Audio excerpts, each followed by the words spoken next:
نحمده ونصلي على رسوله الكريم أما بعد فقد قال الله تعالى في كلامه القديم والفرقان المجيد أعوذ بالله من الشيطان الرجيم بسم الله الرحمن الرحيم ولا تباشروهن وأنتم عاكفون في المساجد تلك حدود الله صدق الله مولانا العلي العظيم. கண்ணியத்திற்கும் மதிப்பிற்கும் உரித்தான சிறப்பான இந்த விழாவின் தலைவர் அவர்களே, எனது கண்ணிலும் இனிய உலமா பெருமக்களே, பாசத்திற்குரித்தான பெரியோர்களே, சகோதரர்களே, அருமை நாயகம் ஸல்லல்லாஹு அலைஹி வஸல்லம் அவர்கள் 9 வருடங்கள் ரமலான் கடமையான பிறகு இந்த உலகத்தில் ஜீவித்திருக்கிறார்கள். 9 வருடங்களும் இஅ்திகாஃப் இருந்திருக்கிறார். كان رسول الله صلى الله عليه وسلم اذا دخل العشر الاواخر شد ميزره وايقظ اهله واحيا الليل كله என்பதாக அருமை நாயகம் ஸல்லல்லாஹு அலைஹி வஸல்லம் அவர்களை பற்றி அறிவிக்கிறார்கள். பிந்திய 10 நுழைந்து விட்டால் வரிந்து கட்டிக் கொள்வார்கள். குடும்பத்தினர்களை எல்லாம் விழிக்கச் செய்வார்கள். இரவெல்லாம் விழித்து இபாதத்தில் ஈடுபடுவார்கள் என்பதாக அறிவிக்கப்படுகிறது. என்றால் பெருமானார் ஸல்லல்லாஹு அலைஹி வஸல்லம் அவர்கள் ஒவ்வொரு வருடமும் இஅ்திகாஃப் இருந்திருக்கிறார்கள் என்றால் அது நமக்கு எவ்வளவு முக்கியமான வலுவான சுன்னத்தாக இருக்கும் என்பதை நாம் சிந்தனை செய்து பார்க்க வேண்டும். கண்ணியத்திற்குரியவர்களே, இஅ்திகாஃப் என்பது நாம் அல்லாஹ்விடம் தனித்து உரையாடக்கூடிய ஒரு சிறந்த ஒரு பாக்கியமாகும். பொதுவாக மனிதர்களில் சிலருக்கு தன்னுடைய தாயிடத்தில் சொல்லக்கூடாத செய்திகள் இருக்கும். சில செய்திகளை தன்னுடைய மனைவியிடத்திலேயும் சொல்ல முடியாது. சில செய்திகளை தன்னுடைய உடன்பிறந்தாரிடத்திலும் சொல்ல முடியாது. ஏன் தன்னுடைய நண்பரிடத்திலும் கூட சொல்ல முடியாது. அப்படிப்பட்ட சில செய்திகள் இருக்கும். அந்த செய்திகளை இறைவனிடத்தில் தான் சொல்ல வேண்டும். அப்படி இறைவனிடத்தில் சொல்வதற்காக வேண்டி நாம் வீட்டிலே உட்கார்ந்து அழுது புலம்பினோமேயானால் பார்ப்பவர்களுக்கு இடைஞ்சலாக இருக்குமோ என்று நம்மை அறியாமல் ஒரு எண்ணம் வந்து நம்முடைய மனமே அப்படிப்பட்ட ஒரு நிலைக்கு இடம் தரார். வீட்டில் இறைவனை தொழுது இறைவனை அழுது புலம்பி அவனிடத்தில் நம்முடைய தேவைகளை சொல்லுவோம் என்றால் நம்முடைய மனமே முதலில் இடம் தரார். இப்படிப்பட்ட நிலையிலே அல்லாஹ்விடத்தில் தனியாக சொல்லுவதற்கு வாய்ப்பு உண்டாக்கி தரப்படுகிறது என்றால் அது இஅ்திகாஃபின் மூலமாக கிடைக்கிறது என்று சொன்னால் மிகையான ஒன்று அல்ல. இதனால் தான் நபிகள் நாயகம் ஸல்லல்லாஹு அலைஹி வஸல்லம் அவர்கள் அர்ஷ் என்னும் நிழல் தவிர வேறு நிழலே இல்லாத அந்த காலத்தில், அர்ஷ் என்னும் நிழல் தவிர வேறு நிழலே இல்லாத அந்த காலத்திலே 7 வகையான நபர்களுக்கு அல்லாஹ்வுடைய ரஹ்மத் என்னும் அர்ஷ் நிழல் கிடைக்கின்றது. அதில் ஒருவர் தனிமையில் உட்கார்ந்து அழுது தன்னுடைய குறைபாடுகளை எல்லாம் நேரடியாக இறைவனிடத்தில் சொல்லுபவர் என்று ரசூலுல்லாஹி ஸல்லல்லாஹு அலைஹி வஸல்லம் அவர்கள் தெரிவித்திருக்கிறார்கள். அவ்வாறு இறைவனிடத்தில் சொல்லக்கூடிய அந்த மாண்பு எதனால் கிடைக்கிறது என்று எண்ணுகிறீர்கள்? நிச்சயமாக இஅ்திகாஃபின் மூலமாக கிடைக்கின்றது. சில உயிர் பிராணிகளை பற்றி சிந்தித்தால் பொருத்தமாக இருக்கும் என்று கருதுகிறேன். சில உயிர் பிராணிகள் அவைகளும் இறைவனை திக்ர் செய்கின்றன என்று அல்லாஹ் குர்ஆனிலே குறிப்பிட்டு காட்டுகின்றான். துஸப்பிஹு லஹு ஸமாவாத்து ஸப்உ வல் அர்து வ மன் ஃபீஹின்ன வ இன் மின் ஷைஇன் இல்லா யுஸப்பிஹு பிஹம்திஹி வலாக்கின் லா தஃகஹூன தஸ்பீஹஹும் இன்னஹு கான ஹலீமன் கஃபூரா. திருக்குர்ஆன் சொல்லுகிறது, அன்பிற்கினிய பெருமக்களே, மனிதர்கள் தான் பேசும் பொழுது அல்லாஹ்வை தவிர மற்றதையெல்லாம் பேசிக் கொண்டிருக்கிறார்கள். ஆனால் ஜீவராசிகள் சொல்லக்கூடிய ஒவ்வொரு வார்த்தைகளும் இறைவனை திக்ர் செய்வதுதான். அருமை நாயகம் ஸல்லல்லாஹு அலைஹி வஸல்லம் சொல்லி காட்டுகிறார்கள், சேவல் கூவும் பொழுது அது தன்னுடைய உணர்வை தீர்த்துக் கொள்வதற்காக வேண்டி பெட்டை கோழியை அழிக்கிறது என்பதாக நீங்கள் எண்ணிக்கொண்டிருக்கிறீர்களா? இல்லை இல்லை இல்லை இல்லை, அது மலக்கை பார்த்ததின் காரணத்தினால் தஸ்பீஹ் செய்கிறது என்பதாக அருமையாக ரசூலுல்லாஹி ஸல்லல்லாஹு அலைஹி வஸல்லம் அவர்கள் சொன்னார். அந்த சேவல் கூவதும் கூட அது வாய் திறந்து பேசினால் தஸ்பீஹ் தான். கழுதை கத்துகிறது என்றால் அந்த நேரத்தில் அஊது பில்லாஹி மினஷ் ஷைத்தானிர் ரஜீம் என்று சொல்லுங்கள். ஏனென்றால் அந்த கழுதை கத்தும் பொழுது ஷைத்தானை பார்த்துவிட்டு அது அஊது பில்லாஹ் சொல்கிறது. அதுதான் அந்த கழுதையின் கத்துதல். அது கத்துகிறது என்றால் அல்லாஹ்விடத்தில் இந்த ஷைத்தானை விட்டு பாதுகாப்பு தேடுகிறது. கழுதையை ஷைத்தானை பார்த்ததினால் அது கட்டுகிறது. எனவே அந்த நேரத்தில் நீங்கள் அவுது பில்லா சொல்லுங்கள். இப்படி அந்த பேச்சு என்பதே தஸ்பீஹ் தான். உலகத்தில் உள்ள எல்லா உயிரினங்களும் அப்படித்தான் வாழ்கின்றன. அதை பற்றி அல்லாஹ் சொல்லும் பொழுது உங்களுக்கு எங்க புரிய போகிறது என்று சொல்கிறான். லாக்கின் லா தஃப்கஹூன தஸ்பீஹஹும், அவைகளுடைய தஸ்பீஹ் உங்களால் புரிந்து கொள்ள இயலாது என்று சொல்கிறான். அப்படிப்பட்டவர்களிலே நீங்கள் ஒன்றை பார்த்திருப்பீர்கள். கூட்டுப்புழு என்பதாக நாம் சொல்வோம். கூட்டுப்புழு. கூட்டுப்புழு என்றால் வீடுகளிலே மண்ணினால் ஒரு கூடு கட்டியிருக்கும். மண்ணினால் கூடு கட்டியிருக்கும். இதை ஒரு புழு, ஒரு பூச்சி, ஒரு வண்டு அது பறந்து வந்து மண்ணை எடுத்து எடுத்து ஒரு கூடு கட்டும். அந்த கூடு கட்டினால் நம்முடைய தாய்மார்கள் சொல்வார்கள், வீட்டிலே யாரோ குழந்தை உண்டாக போறாங்க. நம்முடைய வீடுகளிலே அப்படி மண்ணினாலான ஒரு கூட்டுப்புழுவின் ஒரு கூடு கட்டி இருந்தால் என்ன சொல்வார்கள் தெரியுமா? யாரோ குழந்தை உண்டாயிருக்கிறார்கள். யாரோ குழந்தை உண்டாயிருக்கவில்லை, அந்த கூட்டுப்புழு குழந்தை உண்டாயிருக்கிறது. அந்த கூட்டுப்புழு இருக்கிற அந்த வண்டு இருக்கிறதே அது பறந்து செல்லும். ஆனால் அதற்கு அல்லாஹ் அதிசயமாக படைத்திருக்கிறான். அதற்கு முட்டையும் போடாது, அது குஞ்சும் பொறிக்காது. அதற்கு இனவிருத்தி என்பது கிடையாது. முட்டையும் போடாது, குஞ்சியும் பொறுக்காது, இனவர்த்தி என்பதும் கிடையாது. அந்த கூட்டுப்புழு அந்த மண்டுக்கு அது என்ன செய்யும் தெரியுமா? வீதியிலே சென்று கொண்டிருக்கும் பொழுது அங்கு ஏதாவது ஒரு புழு கிடந்தால், அது கீரை புழுவாக இருக்கட்டும் அல்லது புல்லில் இருந்து ஒரு புழுவாக இருக்கட்டும், ஏதாவது புழு, எந்த புழுவாக இருந்தாலும் சரி, அதை எடுத்துக்கொண்டு வைத்து அதை சுற்றி மண்ணினால் கூடு கட்ட ஆரம்பிக்கும். மண்ணினால் கூடு கட்டி விட்டு சும்மா இருக்காது, என்று சொல்லிக்கொண்டே இருக்கும். கிட்டத்தட்ட 40 நாட்கள் என்று சொல்லிக் கொண்டே இருந்த பொழுது என்ன மாற்றம் ஏற்படுகிறது என்றால், 40 நாள் அந்த கூடு வெடித்து உள்ளே இருந்து இந்த வண்டனுடைய குட்டி வெளியிலே வரும். இது ஏதோ ஒரு கீரை புழுவையோ ஏதோ புல்லில் உள்ள ஒரு புழுவையோ எடுத்துக்கொண்டுதான் வைத்தது. அதை இயற்கைக்காவில் வைத்துவிட்டு அதை தனித்து வைத்துவிட்டு இது வெளியில் இருந்து கொண்டு திக்ர் செய்து கொண்டே இருக்கிறது. வேறொன்றும் செய்யவில்லை. அதை சுற்றி திக்ர் செய்ய நமக்கு வேண்டால் அது வேடிக்கையாக இருக்கலாம், ஏதோ கத்துகிறது இறைகிறது என்று இருக்கலாம். ஆனால் உண்மையில் அவைகள் பேசக்கூடிய ஒவ்வொரு பேச்சும் திக்ர். அது திக்ர் செய்ய ஆரம்பித்தவுடன் அது அப்படியே தன்னுடைய இனமாக மாறிவிடுகிறது. அன்பிற்கினிய பெருமக்களை, இஅ்திகாஃபினுடைய பலாபலனை நீங்கள் எண்ணி பாருங்கள்.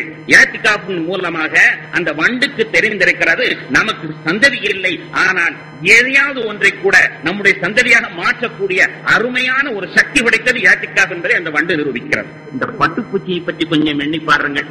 பட்டு, உயர்தரமான பட்டு எப்படி உருவாகிறது? உயர்தரமாக அந்த பட்டு வெறுமனே அந்த பூச்சியினுடைய எச்சில் தான். அந்த பூச்சி, பட்டுப்பூச்சி என்று சொல்லப்படக்கூடியது தன்னுடைய எச்சில் தான்.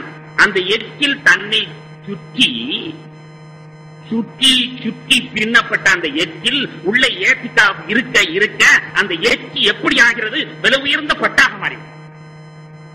இஅ்திகாஃப் இருக்க இருக்க விலை உயர்ந்த அது பட்டாக மாறிவிடுகிறது என்பது உண்மையிலேயே அறிவியலாக சொல்லித்தரக்கூடிய செய்தியாகும்.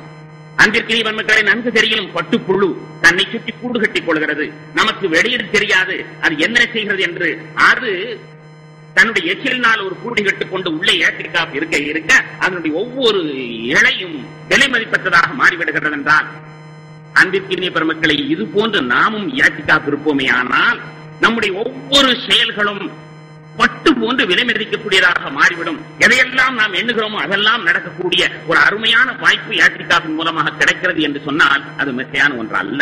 பெருமானார் ஸல்லல்லாஹு அலைஹி வஸல்லம் அவர்களை பற்றி அறிவிக்கும் பொழுது அவர்கள் செய்த முதல் அமலே இஅ்திகாஃப் தான். பெருமானார் ஸல்லல்லாஹு அலைஹி வஸல்லம் அவர்களை பற்றி அறிவிக்கப்படுகிறது, ஹுப்பிப இலைஹில் ஹலவ் வகான யஹ்லு ஃபீ காரி ஹிரா.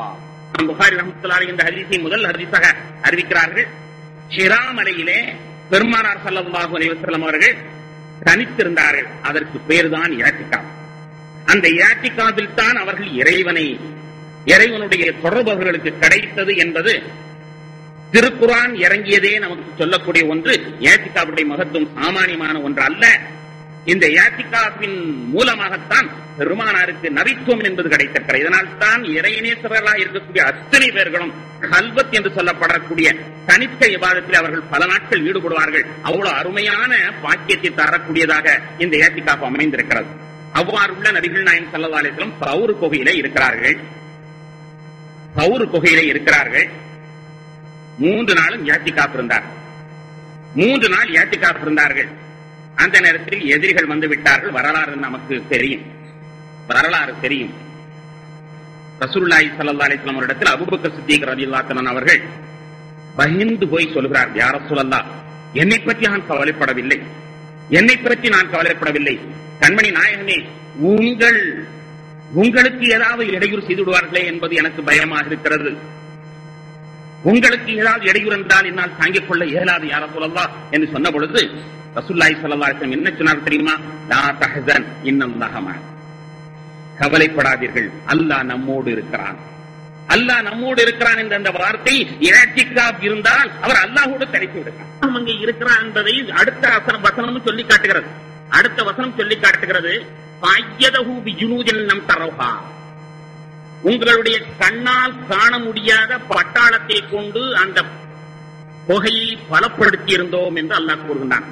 ஃபஅய்யதஹு பிஜுனூதின் லம் தரௌஹா, உங்களுடைய கண்ணால் காண முடியாத பட்டாளத்தை கொண்டு அந்த குகையை பலப்படுத்தினோம் என்று சொல்கிறார். இதற்கு விளக்கம் சொல்லும் பொழுது ஹஜ்ரத் இப்னு அப்பாஸ் ரலியல்லாஹு அவர்கள் சொல்கிறார்கள், அங்கு பெருமானாரை காத்தது அந்த புறாவும் அந்த சிலந்தீவலையும் அல்ல. பெருமானார் ஸல்லல்லாஹு அலைஹி வஸல்லம் அவர்களை காத்தது புறாவும் சிலந்தீவலையும் அல்ல. அது நபிகள் நாயகம் ஸல்லல்லாஹு அலைஹி வஸல்லம் அவர்களுக்கு ஒரு பாடமாகவும் மக்கா காபிர்களுக்கு ஒரு பாடமாகவும் தான் அமைக்கப்பட்டதே தவிர அவைகள் காக்கவில்லை.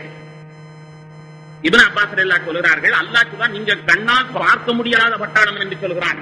புறாதான் கண்ணால பார்க்கிறோமே, சிலந்தி வலை தான் கண்ணால் பார்க்கிறோமே. எனவே சிலந்தி வலையும் அல்ல, புறாவும் அல்ல, கண்ணால் பார்க்காத படை என்று அல்லாஹ் சொல்கிறான். எனவே புறாவும் சிலந்தி வலையும் கண்ணால் பார்க்கப்படாதது அல்ல, பார்க்கப்படக்கூடியது. எனவே அதை அங்கு அல்லாஹ் குறிக்கவில்லை. வேற என்ன? உள்ளே இவர்கள் நுழைந்தார்கள் என்றால் பஸ்பமாக போயிருப்பார்கள். எதிரிகள் உள்ளே நுழைந்திருந்தார்கள் என்றால் பஸ்பமாக போயிருப்பார்கள். அவ்வளவு பெரிய படை அங்கே நிறுத்தப்பட்டிருந்தது. ஏனென்றால் அங்கு அல்லாஹ்வும் ரசூலுல்லாஹி ஸல்லல்லாஹு அலைஹி வஸல்லம் அந்த இஅ்திகாஃபுடைய அந்த தொடர்பின் மூலமாக அல்லாஹ் நம்மோடு இருக்கிறான் என்று ரசூலுல்லாஹி ஸல்லல்லாஹு அலைஹி வஸல்லம் சொன்னார்கள். அப்படிப்பட்ட ஒரு புனிதமான தொடர்பு அங்கிருந்ததின் காரணத்தினால் உள்ளே செல்வதற்கு அந்த இரு உயிர்களுக்குத்தான் ஆற்றல் இருக்கிறதே தவிர வேறு அத்தனை பேர்களும் பஸ்பமாக ஆகிவிடுவார். நீங்கள் தெளிவாகவே புரிந்து கொள்ளலாம். இஅ்திகாஃப் இருந்தோமேயானால் லைலத்துல் கத்ர் நிச்சயமாக நமக்கு கிடைக்கும். லைலத்துல் கத்ர் நிச்சயமாக கிடைக்கும், சந்தேகமே இல்லை. இஅ்திகாஃப் இருந்தோமேயானால் காரணம் 27 லைலத்துல் கத்ர் என்று நாம் நினைத்திருக்கிறோம். அது நிச்சயம் என்று யாருமே சொல்ல மறுக்கிறார். நிச்சயம் 27 தான் என்று யாருமே சொல்ல முடியவில்லை. எந்த நாள் என்பது நமக்கு தெரியாது. ஏதோ ஒரு நாளாவது செய்யட்டுமே என்பதற்காக வேண்டித்தான் அந்த நாள் நாம் இபாதத்தை செய்கின்றோம். 21ஆக இருக்கலாம், 3ஆக இருக்கலாம், 25ஆக இருக்கலாம், 7ஆக இருக்கலாம், 29ஆக இருக்கலாம். ஆக வெளியில் இருப்பவர்கள் இன்றுதான் லைலத்துல் கத்ர் என்று நிச்சயமாக சொல்ல முடியாது. யார் இஅ்திகாஃப் இருக்கிறார்களோ அவர்களுக்கு நிச்சயமாக லைலத்துல் கத்ர் கிடைத்து விடுகிறது. இது எவ்வளவு அருமையான பாக்கியம்! 1000 மாதங்களை விட சிறப்பான பாக்கியம் அல்லவா? யாராவது நினைத்துக் கொள்ளக்கூடாது, தூங்கிக் கொண்டிருந்தால் என்ன? இஅ்திகாஃபுடைய லைலத்துல் கத்ருடைய இரவிலே தூங்கிக் கொண்டிருந்திருப்பார்களே உள்ளே இருப்பவர்கள்? இல்லை, அவர்கள் அதற்கென்று அமர்ந்து விட்டார்கள் என்றால் அவர்கள் முழுமையாக தொழுத நன்மை கிடைக்கிறது. இஅ்திகாஃபுக்காக வேண்டி நாம் பள்ளிவாயில் உட்கார்ந்து விட்டால் நிச்சயமாக லைலத்துல் கத்ருக்காக வேண்டி அது நிச்சயமாக அப்படிப்பட்டவர்களை விட்டும் தப்பாது என்பது எண்ணமான ஒன்று. அன்பிற்கும் மதிப்பிற்கும் உரித்தான பெருமக்களே, இஅ்திகாஃப் மிகச் சிறப்பான ஒரு அமலாகும். அல்லாஹ்விடத்தில் நம்முடைய மன குறையீடுகளை சொல்வதற்கு அருமையான வாய்ப்பு கிடைக்கக்கூடிய ஒன்றாகும். அதைத்தான் நபிகள் நாயகம் ஸல்லல்லாஹு அலைஹி வஸல்லம் சொன்னார்கள், இஸ்தஈனு அலா ஹவாயிஜிக்கும் பில் கித்மான். இஸ்தஈனு அலா ஹவாயிஜிக்கும் பில் கித்மான். நீங்கள் உங்களுடைய தேவைகளை இறைவனிடத்தில் முறையிடும் பொழுது வேறு யாருக்கும் தெரியாமல் முறையிடுங்கள் என்பதாக குறிப்பிட்டார். உங்களுடைய தேவைகளை இஸ்தஈனு அலா ஹவாயிஜிக்கும் பில் கித்மான், மற்றவரிடத்தில் சொல்ல வேண்டாம். நான் இறைவனிடத்தில் 1000 ரூபாய் தினமும் வேண்டும் என்று நான் கேட்கப் போகிறேன் என்றோ, இறைவனிடத்தில் எனக்கு அது வேண்டும் இது வேண்டும் என்று கேட்கப் போகிறேன் என்றோ கேட்டுக்கொண்டு நீங்கள் செல்லாதீர்கள் என ரசூலுல்லாஹி ஸல்லல்லாஹு அலைஹி வஸல்லம் சொல்லி காட்டுகிறார். அப்படியானால் நாம் இறைவனிடத்தில் தனியாக உரையிடுவதற்கு, உண்மையிலேயே அல்லாஹ்வோடு ஒரு தொடர்பு கிடைப்பதற்கு ஒரு அருமையான வாய்ப்பாக இஅ்திகாஃப் அமையும் பொழுது அது யாரோ ஒருவர் கூலிக்குத்தான் இருக்க வேண்டும் என்ற முடிவுக்கு வருவது உண்மையிலேயே அது ஒரு சங்கடமான ஒரு செய்தியாகும். ஒவ்வொருவருமே ஏத்திகாப் இருக்க கடமைப்பட்டிருக்கிறோம். ஒவ்வொருவருமே ஏத்திகாப் இருந்து நம்முடைய வாழ்க்கையில் நமக்கு கிடைக்க அறியாத பாக்கியமாகிய அந்த லைலத்துல் கத்ரை பெறுவதற்காக வேண்டி நாம் முயற்சிகள் மேற்கொள்ள வேண்டும். அதனால் தான் நமக்கு சொல்லித் தரப்படுகிறது, இந்த ரமதானுடைய பிந்திய 10 நாட்களும் ஏத்திகாப் இருப்பது சுன்னத்து முஅக்கதா கிஃபாயா என்பதாக சொல்லித் தரப்படுகிறது. ஒவ்வொருவருமே நாம் ஏத்திகாப் இருக்க வேண்டும். அது 10 நாள் ஏத்திகாப் இருக்க வேண்டும். 10 நாள் இல்லாமல் 2 நாள் 1 நாள் இதெல்லாம் சுன்னத்தாக ஆகாது. சுன்னத் என்பது பிறை 21 இருந்து பெருநாள் முடியும் 10 நாளும் இருக்க வேண்டும். பிறை இரவு வரை நாம் இருக்க வேண்டும். அதில் 1 நாள் மட்டும் இருந்து கொள்ளலாமா, 2 நாள் மட்டும் இருந்து கொள்ளலாம். ஆனால் அதற்கு அது இந்த சுன்னத்தான ஏத்திகாப் ஆக முடியாது. பொதுவாக ஏத்திகாப் இருக்கலாம். ஒருவருக்கு ஏதாவது சங்கடங்கள் ஏற்பட்டால் நான் பள்ளிவாயிலில் 3 நாள் தங்குகிறேன் என்று நியத் வைத்துக் கொண்டு ஏத்திகாப் இருக்கலாம். 1 நாள் இருக்கலாம், 2 நாள் இருக்கலாம். ஆனால் சுன்னத்தான இந்த ரமதானுடைய பிந்திய 10 இருக்கக்கூடிய ஏத்திகாப் என்பது 10 நாட்கள் இருக்க வேண்டும். இந்த ஏத்திகாப் என்பது பெண்களும் இருக்கலாம். பெண்கள் அவர்களுக்கென்று ஒரு வீட்டிலே ஒரு அறையை, அது பாத்ரூம் அட்டாச்சடான ஒரு அறையை எடுத்துக்கொண்டு அங்கே அவர்கள் தங்கி அவர்களும் ஏத்திகாப் இருக்கலாம். ஏத்திகாப் இருக்கக்கூடியவர்கள் முக்கியமான ஒரு பிரச்சனை, அதில் பல பேர்கள் கவனக்குறைவாக இருந்து விடுகிறார்கள். கடமையான குளிப்பு தவிர வேறு குளிப்பிற்காக வேண்டி வெளியில் வருதல் ஆகாது. கடமையான குளிப்பு தவிர வேறு குளிப்பதற்காக வெளியில் வருவதற்கு ஏத்திகாப் நமக்கு அனுமதி கிடையாது. சில பேர்கள் பள்ளிவாசல் உள்ளதான இருக்கிறது என்று தினமும் குளித்துக் கொள்கிறார்கள். நிச்சயமாக அது ஏத்திகாப் ஆகாது. பள்ளி வாயிலுக்குள் நாம் இருக்கும் உள்ளேதான் இருக்க வேண்டும். கக்கூசுக்காண்டி வெளியாகலாம், சிறுநீர் கழிப்பதற்காண்டி வெளியாகலாம், ஒது செய்வதற்காண்டி வெளியாகலாம். ஆனால் குளிப்பதற்காக வேண்டி வெளியாகுதல் கூடாது. இதனால் தான் வடநாடுகள் எல்லாம் நாம் பார்த்தோமே, ஆனால் பள்ளிவாசல் உள்ளாலேயே ஒரு பாத்ரூம் அட்டாச்சடாக வைத்திருப்பார்கள். பள்ளிவாயலுக்கு உள்ளாலே வைத்திருப்பார்கள். அப்படி உள்ளே இருக்குமே ஆனால் அந்த ஏரியாவுக்குள் பள்ளிவாசலையே இருக்குமே ஆனால் தாராளமாக அதில் இருந்து கொள்ளலாம். அப்படி இல்லாமல் குளிப்பதற்காக வேண்டி வெளியில் வருவது அது சிறப்பான ஒன்று அல்ல. கண்ணியத்திற்குரியவர்களே, ஏத்திகாப் என்பது எல்லா நேரத்திலையும் நஃபிலான ஏத்திகாப் இருக்க முடியும். அதைத்தான் நமக்கு சொல்லித் தருகிறார்கள். பள்ளிவாசலுக்கு நீங்கள் புகுதும் பொழுதே நவைத்துல் ஏத்திகாப மாதும் துஃபிஹாதல் மஸ்ஜித், இந்த பள்ளிவாயிலில் நான் இருக்கும் காலமெல்லாம் ஏத்திகாபை நியத் செய்கிறேன் என்று சொல்லிக்கொண்டு உள்ளே நுழைய வேண்டும் என்பதாக நமக்கு சொல்லித் தரப்படுகிறது. சாதாரணமாக நாம் பார்த்தோம் ஏனால் ஏத்திகாப் என்பது ஒரு உள்ளிருப்பு போராட்டம். எத்தனையோ தர்ணாக்கள் பர்ணாக்கள் எல்லாம் உலகத்தை நாம் பார்க்கிறோம், பலவிதமான போராட்டம். அதில் இது ஒரு போராட்டம், உள்ளிருப்பு போராட்டம். இந்த 10 நாள் உட்கார்ந்துட்டு யாரெல்லாம் நான் அந்த பள்ளியாசலை விட்டு போக மாட்டேன், எனக்கு நீ மன்னித்தாக வேண்டும், இந்த ஊருக்கு நீ மன்னித்தாக வேண்டும், என்னுடைய உற்றார் உறவினர்களுக்கு மன்னிக்காம நான் இந்த இடத்தை விட்டு போக மாட்டேன் என்று பிடிவாதமாக அமர்ந்திருப்பதுதான் ஏத்திகாப். அதனால்தான் ஊர்க்காரர்களுக்கெல்லாம் அதனால் லாபம் ஏற்படுகிறது. ஒரு சிலர் ஏத்திகாப் இருப்பார்களே, ஆனால் ஊரில் உள்ள அத்தனை பேர்களுக்கும் நன்மை கிடைப்பதற்கான காரணம் ஊர் சார்பில் தான் இவர் ஏத்திகாப் இருக்கின்றார். எனவே அல்லாஹ்விடத்தில் ஒரு போராட்டம் நடத்துகின்றார். யா அல்லாஹ், கட்டாயமாக என்னுடைய ஊர்க்காரர்களுக்கெல்லாம் நீ தந்துதான் ஆக வேண்டும், நான் விடமாட்டேன். உன்னுடைய அன்பையும் உன்னுடைய அரவணைப்பையும் இந்த ஊர்க்காரர்களுக்கெல்லாம் நீ தந்துதான் ஆக வேண்டும் என்று இறைவனிடத்தில் கேட்கக்கூடிய அருமையான ஒரு இபாதத்தாக ஏத்திகாப் அமைந்திருக்கிறது. அன்பிற்கினிய பெருமக்களே, ஒவ்வொருவருமே ஏத்திகாப் இருப்பதற்கான முயற்சிக்க வேண்டும். அதில் சட்டம் இப்படி சொல்கிறார்கள், சரக்குகளை கூட கொண்டு வராமல் வியாபாரங்கள் கூட சமயத்தில் பேசிக்கொள்ளலாம். ஏத்திகாப் இருக்கக்கூடியவர்கள் சமயத்தில் வியாபாரம் கூட பேசிக்கொள்ளலாம், வியாபார சம்பந்தமாக கூட பேசிக்கொள்ளலாம். ஆனால் சரக்குகளைத்தான் கொண்டு வரக்கூடாது என்று சொல்லித் தருகிறார். ஆனால் பொதுவாக மக்களிடத்தில் நாம் கேட்டுக்கொள்வோம், நீங்கள் ஏத்திகாப் இருக்காவிட்டாலும் பரவாயில்லை, இருக்கிறவங்களுக்கு தொல்லை கொடுக்கலாமா? ஏத்திகாப் இருக்காவிட்டாலும் பரவாயில்லை, இருக்கிறவங்களுக்கு தொல்லை கொடுக்காமலாவது இருங்கள் என்பதாக சொல்ல வேண்டும்.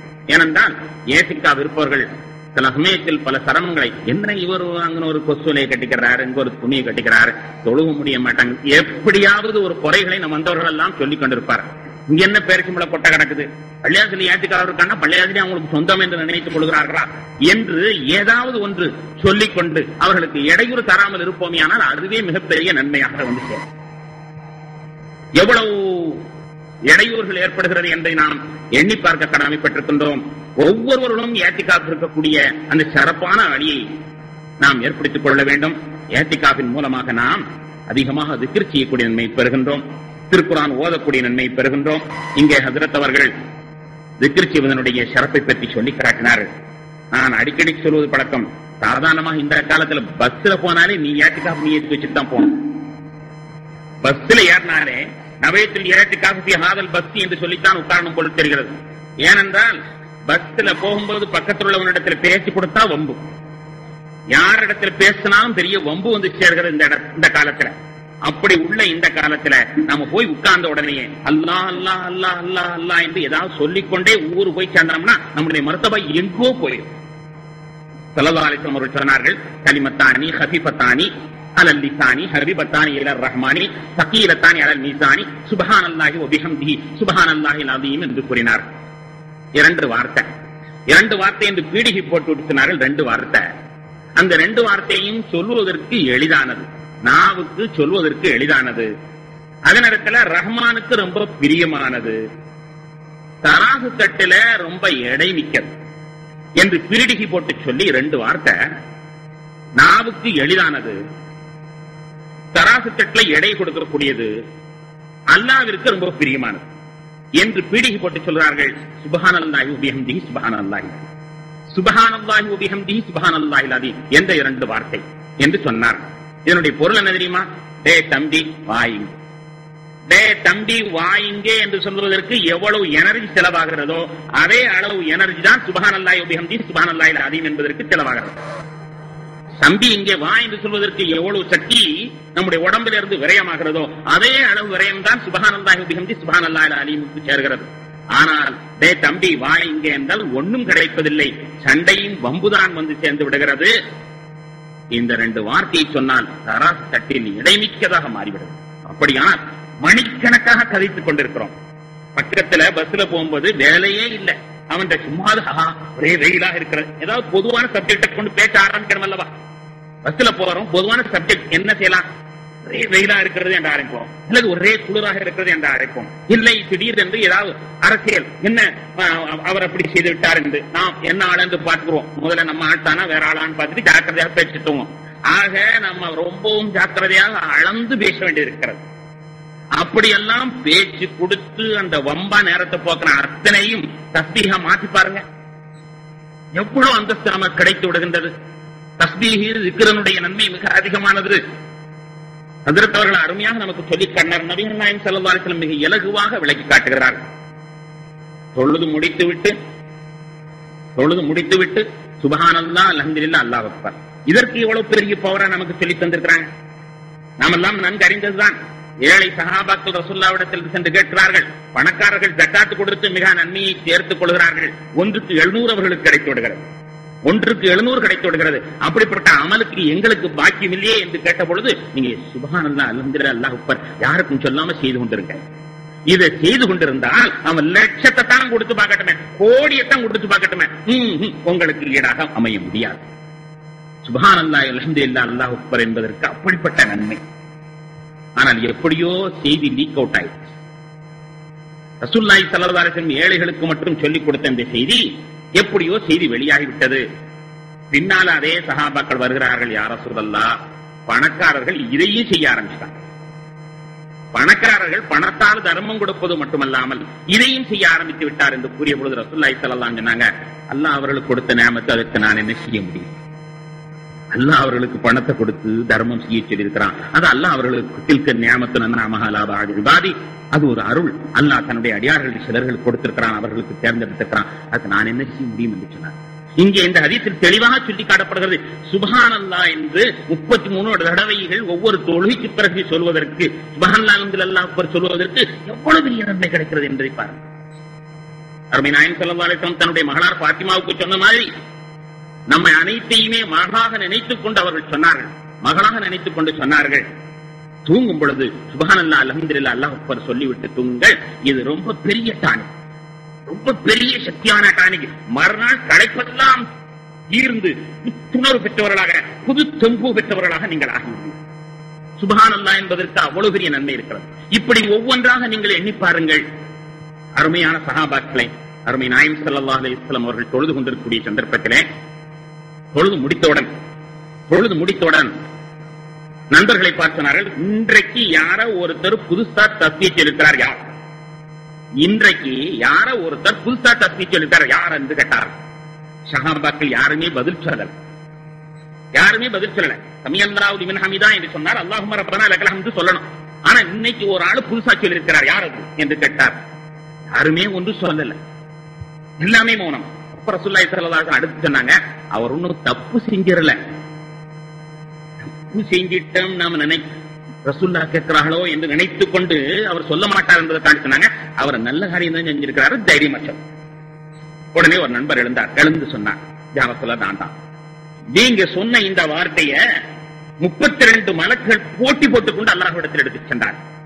32 மலக்குகள் போட்டி போட்டுக்கொண்டு ரப்பனா லக்கல் ஹம்து ஹம்தன் கதீரன் தய்யிபன் முபாரக்கன் ஃபீ, பழமையா சொல்லக்கூடிய ரப்பனா லக்கல் ஹம்து என்பதை விட அவர் எக்ஸ்ட்ரா கொஞ்சம் சொன்னார், ரப்பனா லக்கல் ஹம்து ஹம்தன் தய்யிபன் முபாரக்கன் ஃபீ என்ற இந்த திருவாக்கை நானாக சொன்னேன். நானாக சொன்னதற்காக வேண்டி அல்லாஹ் தஆலா ரசூலுல்லாஹி ஸல்லல்லாஹு அலைஹி வஸல்லம் 32 மலக்கு 32 எழுத்து அவர் சொன்னது இருந்தது. எனவே 32 மலக்குகள் போட்டி போட்டுக் கொண்டு அல்லாஹ்விடத்தில் செல்கிறார்.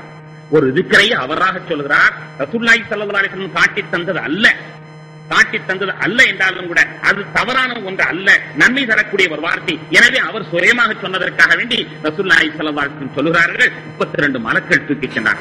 அவ்வளவு அருமையான அந்த வார்த்தைகள் ஒவ்வொன்றுமே மிக சிறப்பான நன்மையை நமக்கு தரும் பொழுது அதை விடுத்து நாம் ஏன் கதை பேசிக் கொண்டிருக்க வேண்டும்? எனவே பஸ்ஸில் ஏறும்போது, பள்ளிவாசல் இருக்கும் பொழுதுதான் நவத்தில் இஅ்திகாஃப் என்பதல்ல, பஸ்ஸில் ஏறும்போது கூட நவத்தில் இஅ்திகாஃப் என்று சொல்லிக்கொண்டு நாம் ஏறுவோமையானால் நிச்சயமாக மிகச்சிறந்த நல்ல அடியார்களாக ஆகிவிட முடியும் என்பதில் கொஞ்சம் கூட ஐயப்பாட்டில்லை. 3:30 மணிக்கு முடிக்க வேண்டும், அதற்குள் இன்னொருவரும் பேச வேண்டும் என்பதனால் 2:45 முடிக்க சொன்னார்கள். அத்துடன் என்னுடைய உரையை நிறைவு கொள்கின்றேன். இஅ்திகாஃப் என்பது ஏதோ பிச்சைக்காரர்கள் இருக்கக்கூடிய ஒன்றல்ல. இஅ்திகாஃப் என்பது கூலிக்காக இருக்கக்கூடிய ஒன்றல்ல. இஅ்திகாஃப் என்பது ஒவ்வொருவரும் நாம் இருக்க வேண்டும். நம்முடைய இறைவனோடு தொடர்பு கொள்வதற்கு ஒரு அருமையான வாய்ப்பு இது கிடைக்கின்றது. அல்லாஹ்வோடு நாம் தொடர்பு கொண்டு விட்டால் அதன் மூலமாக சாதாரண ஒன்றும் அறியாத புழு பூச்சிகள் கூட அவைகள் மகத்தான சக்தியை பெற்று விடுகின்றன. ஏன் தேனி கூட அல்லாஹ்விடத்திலிருந்து வஹி வரும் அளவிற்கு அந்தஸ்தை பெற்றுவிட்டது. தேனி கூட வஹி வரும் அளவிற்கு அந்தஸ்தை பெற்றவென்றால் அது இஸ் என்று இறைந்து செல்லக்கூடிய தஸ்பீஹை கொண்டும் அது இருக்கக்கூடிய இஅ்திகாஃபை கொண்டுதான் என்ற பொழுது தேனிக்கு அல்லாஹ்வுடைய வஹி வருகிறது என்றால் அந்த இஅ்திகாஃப், அது போன்ற இஅ்திகாஃபை நாம் இருந்து அவ்வளவு அருமையான வாய்ப்பு பெறுவதற்கு ஒவ்வொருவரும் முயற்சிக்க வேண்டும். வல்ல அல்லாஹ் அருள் பாலிப்பானாக. வாஹிரு தவானா அல்ஹம்துலில்லாஹி ரப்பில் ஆலமீன். وداعيا إلى الله بإذنه وسراجا منيرا صلى الله تعالى عليه وعلى آله وصحبه وسلم. أما بعد، فقد قال الله تعالى في كلامه العزيز والفرقان المجيد: أعوذ بالله من الشيطان الرجيم. وعهدنا إلى إبراهيم وإسماعيل أن طهر بيتي للطائفين والعاكفين والركع السجود. صدق الله العظيم. وعن عائشة رضي الله تعالى عنها قالت: كان النبي صلى الله عليه وسلم يعتكف في العشر الأواخر من رمضان. கண்ணியத்திற்குரிய இந்த சபையின் தலைவர் அவர்களே, மதிப்பிற்கும் மரியாதைக்கும் உரிய உலமா பெருமக்களே, இந்த சபையில் அமர்ந்திருக்கும் சான்றோர்களே, அல்லாஹு ஜல்ல ஷானுஹு வ தஆலா நமக்கு இந்த கூட்டத்தின் வாயிலாக பல சிறந்த விஷயங்களை அறியப்படுத்தக்கூடியவனாக இருக்கிறான். மேலான பெரியார்களே, இந்த சபை காலையிலிருந்து மிக சிறப்பான முறையில் நடந்து கொண்டு வந்திருக்கிறது. இப்பொழுது ஷரீஅத் பாதுகாப்பு கூட்டம் அசரிலிருந்து தொடர்ந்து நடைபெற்றுக் கொண்டிருக்கிறது. இதிலே எனக்கு தரப்பட்ட தலைப்பு இஅ்திகாஃபின் சட்டங்கள். இப்பொழுது வருகின்ற ரமலானை முபாரக், புனிதமிக்க ரமலான் மாதம் இருக்கிறதே, இந்த மாதம் எல்லா மாதங்களிலும் ஒரு சிறந்த மாதம் என்பதை நாம் அறியக்கூடியவர்களாக இருக்கிறோம். இந்த மாதத்திலே அல்லாஹு தஆலா 3 விதமான விசேஷ தன்மைகளை வைத்திருக்கிறார். இமாம் கஸ்ஸாலி ரஹ்மத்துல்லாஹி அலைஹி அவர்களும் மற்றும் உண்டான ஆரிஃபீன்களும் கூறியிருக்கிறார்கள், அல்லாஹுவை அடைவதற்கு, அல்லாஹ்விடத்திலே ரகசியம் பேசுவதற்கு 3 காரியங்கள் பேணுதலாக செய்தாக வேண்டும். அதிலே ஒன்று பசித்திருக்க வேண்டும், இரண்டாவது விழித்திருக்க வேண்டும், மூன்றாவது தனித்திருக்க வேண்டும். இந்த மூன்று தன்மைகளை கொண்டுதான் ஒரு அடியான் அல்லாஹுடைய நெருக்கத்தை பெற முடியும், ஒரு அடியான் அல்லாஹோடு ரகசியம் பேச முடியும் என்பதை அனுபவ ரீதியாக அவர்கள் சொல்லி தந்திருக்கிறார்கள். அந்த அடிப்படையிலே இந்த மாதத்திலே இந்த மூன்று தன்மைகளையும் அல்லாஹு தஆலா நமக்கு அமைத்து வைத்திருக்கிறான். நோன்பின் மூலமாக நாம் பசித்திருக்கிறோம், மற்றும் குர்ஆன் ஷரீஃபை ஓதுவதன் மூலமாக நாம் விழித்திருக்கிறோம். மேலும் இஅ்திகாஃபின் மூலமாக தனித்திருக்கக்கூடிய ஒரு வாய்ப்பையும் அல்லாஹு தஆலா கொடுத்திருக்கிறான். மேலான பெரியார்களே, இஅ்திகாஃப் இருக்கிறதே, இஅ்திகாஃபிற்கு அதிகமான சிறப்புகளும் கண்ணியங்களும் அமைந்திருக்கிறது. இன்று எத்தனையோ சுன்னத்துகள் ஹயாத்தாகிக் கொண்டிருக்கக்கூடிய காலகட்டத்திலே இஅ்திகாஃப் என்ற சுன்னத் இருக்கிறதே, இது மக்களுக்கு மத்தியிலே ஒரு உயர்ந்த இடத்தை பெறாமல் இருந்து கொண்டிருக்கிறது. காரணம் என்னவென்று சொன்னால், இந்த மக்களுக்கு இஅ்திகாஃபுடைய மகிமை தெரியாமல் ஆகிவிட்டது. ஆனால் அண்ணலம் பெருமானார் ரசூலே கரீம் ஸல்லல்லாஹு அலைஹி வஸல்லம் அவர்கள் எப்பொழுது மதீனா நகரத்திற்கு ஹிஜ்ரத் செய்து சென்றார்களோ அன்று முதல் தன்னுடைய வஃபாத்துடைய நேரம் நெருங்குகின்ற காலம் வரை ரமலானுடைய எல்லா 10களிலும் கடைசி 10களிலே இஅ்திகாஃப் இருந்ததாக ஹஜ்ரத் அன்னை ஆயிஷா ரலியல்லாஹு தஆலா அன்ஹா அவர்கள் கூறி காட்டுகிறார்கள். ஸஹீஹ் முஸ்லிம் கிரந்தத்திலே ஒரு ஹதீஸ் பதியப்பட்டிருக்கிறது. ரசூலுல்லாஹி ஸல்லல்லாஹு அலைஹி வஸல்லம் அவர்கள் ரமலானுடைய முதல் 10லே இஅ்திகாஃப் இருந்தார்கள். வாஜிப் என்று சொன்னால் தனக்குத்தானே கட்டாயமாக ஆக்கிக் கொள்ளக்கூடிய ஒன்று. உதாரணமாக ஒரு மனிதன் என்னுடைய நோயை அல்லாஹ் குணப்படுத்தி விட்டால் அல்லது இந்த காரியம் நிறைவேறிவிட்டால் நான் இஅ்திகாஃப் இருக்கிறேன் என்பதாக நேர்ச்சி செய்து கொள்வது, அப்படிப்பட்ட நேர்ச்சிகளை எல்லாம் நிறைவேற்றுவது கட்டாய கடமையாக இருந்து கொண்டிருக்கிறது. இரண்டாவது ஒரு வகை மஸ்னூன், சுன்னத்தானது. சுன்னத்து தான் ரமலானுடைய மாதத்திலே கடைசி 10லே பள்ளியிலே இஅ்திகாஃப் இருப்பது, அதுவும் நோன்பு வைத்துக் கொண்டு இஅ்திகாஃப் இருப்பது, இதுவெல்லாம் ஒரு சுன்னத்தாக இருந்து கொண்டிருக்கிறது. மேலான பெரியார்களே, அந்த சுன்னத்தான இஅ்திகாஃப் இருக்கின்ற நேரத்திலே அந்த இஅ்திகாஃப் நோக்கத்தை பற்றி ஹஜ்ரத் அல்லாமா அஷ்ரஃப் அலி தானவி ரஹ்மத்துல்லாஹி அலைஹி அவர்கள் குறிப்பிடுகின்ற பொழுது சொல்கிறார்கள், அத்தஹல்லி லில் இபாதா, இபாதத்திற்காக வேண்டி ஒரு மனிதன் தன்னைத்தானே ஓரிடத்திலே ஒதுக்கிக் கொள்ள வேண்டும், ஒதுக்கிக் கொள்ள வேண்டும். காரணம் என்ன? அல்லாஹுடைய பொருத்தத்தை அடைய வேண்டும், அல்லாஹுடைய ரிவாவை அடைய வேண்டும். மேலும் பெருமானார் ஸல்லல்லாஹு அலைஹி வஸல்லம் அவர்கள் காட்டி தந்த வழிமுறை பிரகாரம் இஅ்திகாஃப் இருக்க வேண்டும் என்ற முறையிலே ஒரு மனிதன் இஅ்திகாஃப் இருப்பது இருக்கிறதே, இது சுன்னத்தாக இருந்து கொண்டிருக்கிறது. மேலான பெரியார்களே, இஅ்திகாஃப் இருப்பதன் மூலமாக அல்லாஹுடைய கோடானு கோடி ரஹ்மத்துகளை ஒரு மனிதன் பெறக்கூடியவனாக இருக்கிறான். அல்லாமா ரூமி ரஹ்மத்துல்லாஹி அலைஹி அவர்கள் சொன்னது போல, ரஹ்மத்தே ஹக் பஹானா ஜோயத், அல்லாஹுடைய ரஹ்மத் இருக்கிறதே ஒரு காரணத்தை தேடிக்கொண்டே இருக்கிறது. எப்பொழுது ஒரு காரணம் கிடைத்து விடுகிறதோ அப்பொழுது அல்லாஹுடைய ரஹ்மத் இறங்கக்கூடியதாக இருக்கிறது. இதே போன்றுதான் அல்லாஹுடைய ரஹ்மத்துகள், அல்லாஹுடைய பரக்காத்துகள், அல்லாஹுடைய அன்வார்கள் எல்லாமே அடியானுக்கு இறங்குவதற்காக வேண்டி ஒரு காரணத்தை தேடிக்கொண்டே இருக்கிறது. எப்பொழுது இந்த அடியான் இஅ்திகாஃபின் மூலமாக தன்னை அர்ப்பணித்து அங்கே இருக்கிறானோ அந்த நேரத்திலே அல்லாஹுடைய ரஹ்மத்துகள் இவனை நோக்கி இறங்கக்கூடியதாக இருக்கிறது என்று அல்லாமா ரூமி ரஹ்மத்துல்லாஹி அலைஹி அவர்கள் சொல்கிறார்கள். மேலான பெரியார்களே, இஅ்திகாஃப் என்பது ஒரு சடங்கு சம்பிரதாயம் அல்ல. இஅ்திகாஃப் இருப்பதற்காக வேண்டி ஒரு மனிதன் நிய்யத்து வைத்து விட்டால் என்ன செய்ய வேண்டும்? பள்ளியிலே, அதுவும் முள் பள்ளியிலே ஒரு கூடாரத்தை, ஒரு கூடாரம் போன்றதை அமைத்துக் கொண்டு அங்கே தனிமையிலே இருக்க வேண்டும். அப்படி இருக்கின்ற பொழுது வீண் பேச்சுக்களை பேசுவதை விட்டும் தவிர்த்து கொள்ள வேண்டும். குர்ஆன் ஷரீஃப் அதிகமாக ஓதிக்கொண்டே இருக்க வேண்டும், தஸ்பீஹ் ஓத வேண்டும், அல்லாஹுவை நினைத்துக் கொண்டே இருக்க வேண்டும். தன்னுடைய பாவங்களை எல்லாம் நினைத்து நினைத்து நினைத்து அல்லாஹுடைய தர்பாரிலே அழுது புலம்ப வேண்டும். இப்படி இருப்பதன் மூலமாகத்தான் இஅ்திகாஃபுடைய பரக்கத்துகளை ஒரு மனிதன் அடைய முடியும். மேலான பெரியார்களே, இப்படிப்பட்ட முறையில் இஅ்திகாஃப் இருக்கின்ற பொழுது நாம் வெளியே செல்லுவதை பற்றி நாம் சற்று சிந்திக்க வேண்டும். தன்னுடைய அத்தியாவசிய தேவைகள், உதாரணமாக சாப்பிடுவது, குடிப்பது, மலம் ஜலம் கழிப்பது, ஜனாபத்தின் காரணமாக குளிக்க வேண்டிய தேவை ஏற்படுவது, இது போன்ற காரணங்களுக்காக வேண்டி மட்டும்தான் செல்லுவதற்கு அனுமதி இருக்கிறது. இதை தவிர மற்ற காரணங்களுக்காக வேண்டி செல்லுவதற்கு அனுமதி இல்லை. ஒரு அடியான் அல்லாஹ்வுடைய பள்ளியிலே ஜும்மா நடைபெறாத ஒரு பள்ளியிலே தங்கியிருக்கக்கூடிய காலகட்டத்திலே ஜும்மாவிற்காக வேண்டி மட்டும் அந்த பள்ளியிலிருந்து செல்வதற்கு அனுமதி இருக்கிறது. இது அல்லாமல் வேறு எந்த காரணத்திற்காக வேண்டியும் செல்வதற்கு அனுமதி இல்லை. மேலும் ஷேகுல் ஹதீஸ் ஜக்கரியா மௌலானா ரஹ்மத்துல்லாஹி அலைஹி கத்தஸல்லாஹு சிர்ரஹுல் அஸீஸ் அவர்கள் கூறுகிறார்கள், இந்த இஅ்திகாஃபின் மூலமாக ஒரு அடியான் 2 நன்மைகளை பெறுகின்றான். 2 நன்மைகளை பெறுகின்றான். ஒன்று என்ன? எல்லா விதமான பாவங்களை விட்டும் பாதுகாக்கப்படுகிறான். அவருடைய கண்கள் மூலமாக, அவருடைய காதுகள் மூலமாக, நாவின் மூலமாக, மற்ற உறுப்புகளின் மூலமாக எந்த விதமான பாவங்கள் நிகழ விடாமல் அல்லாஹு தஆலா இவனை பாதுகாக்கின்றான். இப்படிப்பட்ட ஒரு சிறந்த ஒரு நன்மையை அல்லாஹு தஆலா இந்த இஅ்திகாஃப் இருக்கக்கூடிய மனிதனுக்கு வழங்குகிறான். இரண்டாவது என்ன? இஅ்திகாஃபில் இல்லாத மனிதர்கள் என்ன வணக்கங்களை எல்லாம் செய்கின்றார்களோ அத்தனை வணக்கத்தினுடைய நன்மைகளையும் இஅ்திகாஃபிலே இருக்கின்ற மனிதன் ஒரு சேர பெறக்கூடியவனாக இருக்கிறான். எப்படி என்று சொன்னால், இஅ்திகாஃபிலே இல்லாத ஒரு மனிதன் ஜனாசாவுடைய தொழுகைக்காக வேண்டி வெளியே செல்கிறான்.